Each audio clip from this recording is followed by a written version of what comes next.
Welcome back to Shadow Rift 2nd Edition. We're playing against the Drow. We should have a good turn this time for our heroes. We've got lots of good cards. So we draw cards. The first thing we did at the end of the last episode.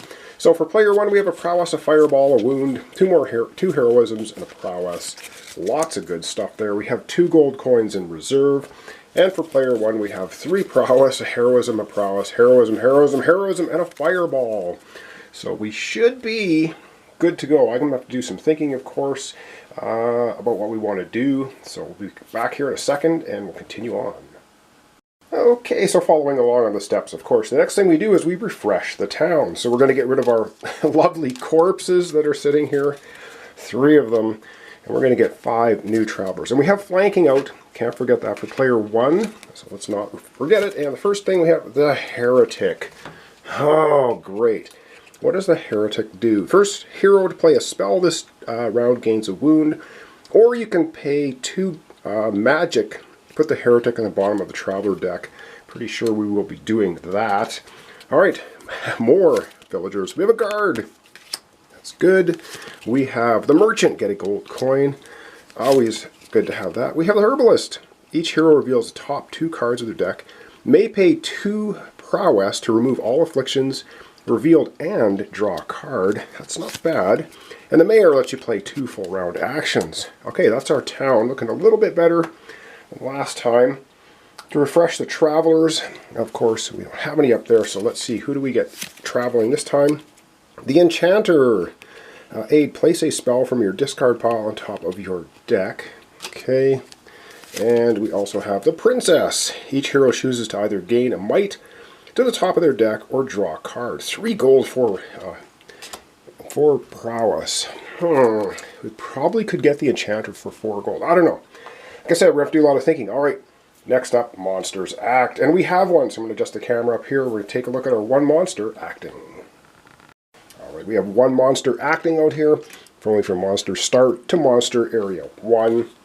And what does the Drow builder do? Well, of course, they build. They add a totem. Oh, great. So we're going to take his 1 wound going with him. And we're going to have a 3rd totem coming out here. If we get 1 more, we can start a band. Alright, we've got 3 totems out there. Ooh, not good. Not good. They do power up other effects on other cards, which we haven't seen yet. But it's good to beat those down and get them under control. That was monsters acting. Monsters gain power. 2-player game. Totems don't add any extra power. So we're going to just go to 2 power on the monster power track, and then we would add monsters. But this monster that's sitting here ready to come out would cost 4. We only have 2 monster power. E is not coming out. Alright, now I'm going to readjust the camera once more. We're going to start having our heroes taking their turn. I think we should be able to knock this guy out this time. Maybe get rid of a totem. I don't know. We'll find out. Okay, so the first thing I think we want to do, we're going to go with player 1, and we have flanking, and we have a fireball, we got a wound, we got all kinds of good stuff here. So we are going to fire off the fireball for 1 ranged damage, and then we are going to power it with a heroism card for magic to actually make the fireball plus 1 damage. So this is going to do a total of 2 damage to the Drow builder, taking it from 1 damage up to 3 of 5 health. So it has 2 health remaining. And then with the 2 health remaining, we're going to go over to player 2, and they are going to finish it off. Because they get plus 1 damage. So they're just going to fire off the fireball straight up, which is a 1 range damage. Of course, the fireball's ranged, so you don't take wounds. And because we played flanking from player 1, here, next player to attack, which is player 2, gets plus 1 damage. So there we go. So this fireball is going to do 2 damage. And that's all that's left on the Drow builder. The Drow builder is destroyed. So is my voice, apparently. So this is going to be worth 1 heroism, because that's what we do. This goes to the bottom of the monster deck. And the next player to get a heroism card is player 1. So I'm going to switch this over now to player 2. They would get the next heroism card. Heroism card goes to player 1. Alright. Good stuff. And let's see what else. Oh, we got so much we can do, I hope, for player 1 and player 2. Player 1 has got a wound and basically 3 prowess, or a gold, 2 prowess. We could get rid of the wound by spending the 2 prowess.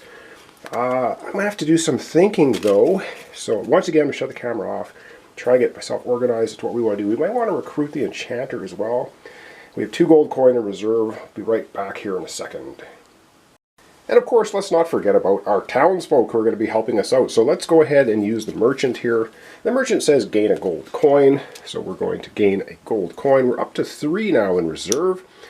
And the mayor lets you play 2 full actions. We played the fireball, and we have nothing else for player 2. I think we only had 1 full action for each player anyway, so we didn't have one for player 1. But anyway, there we go. So we do have the herbalist. We're going to take a look at him, because he says each player here reveals the top 2 cards of their deck and can pay 2 prowess to remove all afflictions revealed and draw a card. So let's take a look. For player 1, player 1 have top 2 cards, a heroism and a strike. Well, are we able to... Each player reveals top 2 cards. Okay, they can pay 2 to remove all afflictions and draw a card. We would draw a heroism card, which would then we would draw another card. What do we have in our hand? We are going to pay the 2 prowess for player 1. That allows you to heal all afflictions from... each player reveals top 2 cards. Pay 2 to remove all afflictions revealed and draw a card. Well, there are no afflictions revealed, but we do get to draw a card for paying the 2, which is a heroism. And heroism says draw another card. So we actually end up with pretty good draw there. So now we have 2 heroism and a wound and a strike. We could go ahead and use the 2 heroism as a 2 prowess to heal the wound, which I think we might do that. Let's get the wounds out of our hand. They just clog it up. And we have 1 strike left. And with the 1 strike, we're going to hit one of the totems for 1 damage. It's a melee attack, but when you attack a totem, you do not take a wound for attacking the totem. So 1 totem has 1 damage. They have 2 health, so we can't remove it with a seal yet. And now we have player 2 with an absolute 1, 2, 3, 4, 5, 6, 7, basically 8 prowess if we want. Or we could use all 4 heroism as 4 gold and 1 4 gold and 1 prowess. I think we're going to go ahead and do that. We're going to use 1, 2, 3, 4 heroism as the 4 gold, the 1 prowess, and we're going to recruit the enchanter into our... We could get the princess too, but I think we're going to get the enchanter into our town. He lets you basically pull from your discard pile, bring a spell into your hand, which is cool. So we have 3 gold remaining, and we have 3 prowess. We could actually buy one of the loot cards, the Shining Blade or the Lightning Daggers. Might be something to think about as well. Or we could get a prophecy spell. I think for the 3 recruit left for player 2, we are going to go ahead and grab one of the prophecy spells, because it provides a magic if you want, and it also draw a card. Then all heroes look at the top 2 cards and may discard one of them. So we can get afflictions and stuff to sort of discard and cycle through them. And if you pay an extra magic when you play this card, and it's not a full action card either, the next monster to die this round gives you +1 heroism. Not as effective, we only have 2 heroism left in the deck, but it's still a pretty good card. Give us a magic. I kind of like it. And that, I think, pretty much ends off everything we can do as players. So what I'm going to do here at the end of the episode is what I always do, is we'll draw up the hand for next time. So we'll see what player 1 has. 1, 2, 3, 4, 5. And we still haven't seen a Shadow Rift at all. So prowess, explore, prowess, prowess, and a strike. Ooh, pretty basic stuff. We did have a really good turn this time. And player 2. 1, 2, 3, 4, 5 cards to player 2. Where we have a prowess, a strike, prowess, prowess, and the seal. Ha! No magic though. Alright, that's going to be it for today. Thanks so much for watching along. See your comments, subscriptions, likes. Shadow Rift 2nd edition. We're playing against the Drow. And I totally forgot to use any prowess to keep flanking out. So that unfortunately has to go to the discard pile. Darn it, forgot about that. Alright, all the damage, of course, was fireballs against everything. So no wounds for melee attacks. Like I said, when you attack a totem, you don't take a wound for doing so. We still have 3 totems out there. That's not bad. We're going to have the Earth and Night coming out next episode. So thanks so much. We'll see you tomorrow for the continuation. Shadow Rift, 2nd edition, against the Drow.